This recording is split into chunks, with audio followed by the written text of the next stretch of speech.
Today I have my iMac keyboard paired to this iPad, and I want to make it so it's disconnected and factory reset. It's pretty easy right now. The keyboard is set to on because if I press it once it turns green. What I want to first do is press and hold it to turn it off.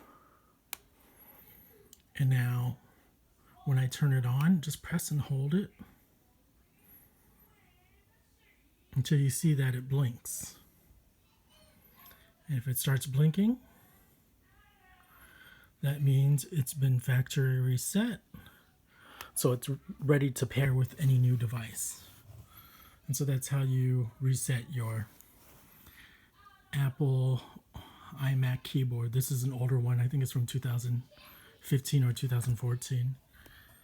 And so now if I try to connect to Apple wireless keyboard, it might not work at all. Did it really connect?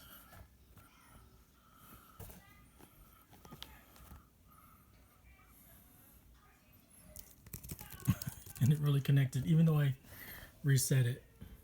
So go figure, this is Apple.